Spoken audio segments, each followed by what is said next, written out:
hunters. So I wanted to share my project for 2015.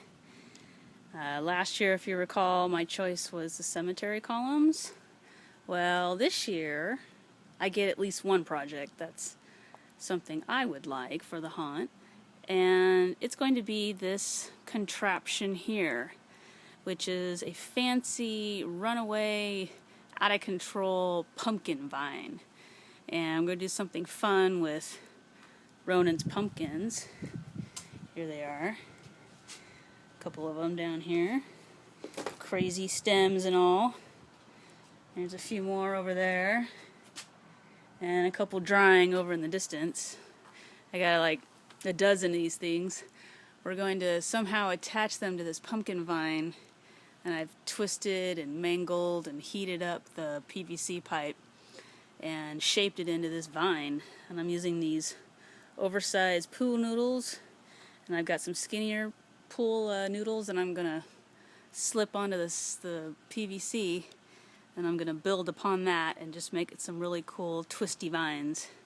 And I got a dead spot in the front of the yard that I think it'll work perfectly at when the trick-or-treaters walk through the gate. So anyway, more soon.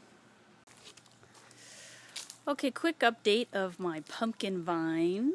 I got the entire thing pool noodled and screwed in place. So all the PVC pipe is screwed together, and the pool noodles are all either slid on the PVC, which was this perfect size, or a couple of the shorter sections was too tight, and I just had to cut the pool noodle and then wrap it around it. And in one case at the top, I had to use duct tape to strap it on because the angle was pretty tight for the noodle. So I like it. It's cool. It's gonna be really neat in the front of the house. I just have to figure out how to put the pumpkins on. What I want to do first, though, obviously, is finish the vine. I'm going to use some tin foil. So here's my pumpkin vine experiment. So I think the last time I left you, I had the whole thing pool noodled all the way to the top. I like the way it looks.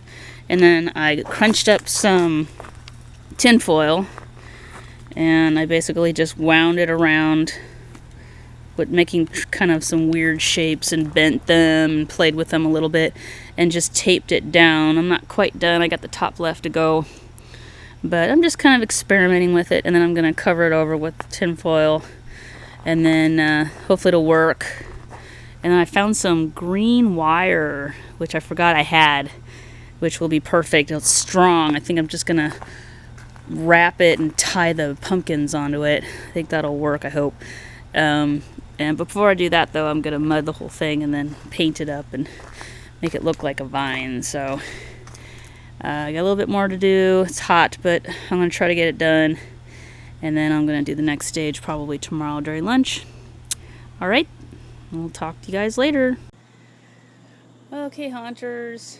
I had to move the pumpkin vine because it was in the sun and it's boiling hot. But I got a nice little area of shade in the backyard, and I moved it, and I finished the aluminum foil all around it. I even made some little twisty vines off of it, Tim Burton style. So it's ready to go. Put some cardboard down on the bottom so I don't make a complete mess when I mud this, and I'm going to try to do it right now. So that's my status. Let me pull back again. It's pretty tall.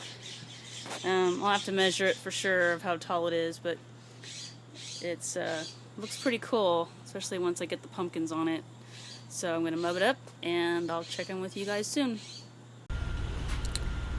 Well, I got about, I would say, a little more than half done on the mud. I got to run back to work. So, and it started to tip over a little bit. I realized that I didn't put, when I moved it, I used a shorter piece of rebar, so it's not going high enough to support it on the top. So I got a little rope just in case it decides to keel over, but it's okay. It'll dry in no time. One little branch needs to be fixed. It's gonna hang down because the mud got a little heavy, but that's easy. But I'm gonna let it dry, and then if I have time tonight, I'll finish the rest of the mud up, and it'll be pretty good, and then ready for paint. So that's it. I'm gonna run back to work, so I will catch you guys soon. Hey Haunters, update on the pumpkin vine. I spent about another half hour and got the rest mudded up, and I moved it again because I fixed the problem of not having the rebar, a piece of rebar that was tall enough.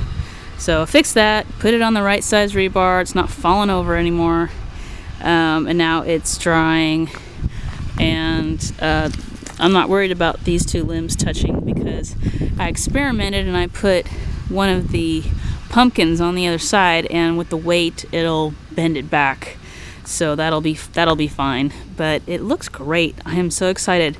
I can't wait to get some color on this thing. It's gonna be more than dry by the time I get home from work and play a little with the kids, and then maybe Ronan and I can start throwing some color on it. But it looks great. I think it's gonna work great. The wiring with the pumpkins worked. I was worried about that, but that was fine, and we can string it up and it'll be done pretty fast. So it's cool. I like it. And when I fixed the one vine over here too, that was easy. I just taped it up and mudded it again.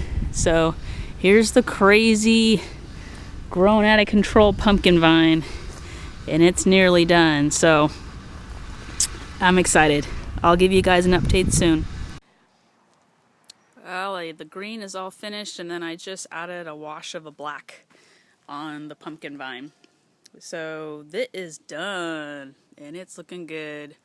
We're going to experiment with the pumpkins on it later, and I'll vlog that. But I just wanted to show you the final vine, all finished. Let me step back a little bit. There we go. It's so tall. I can't get it in one shot. Anyway, that's it.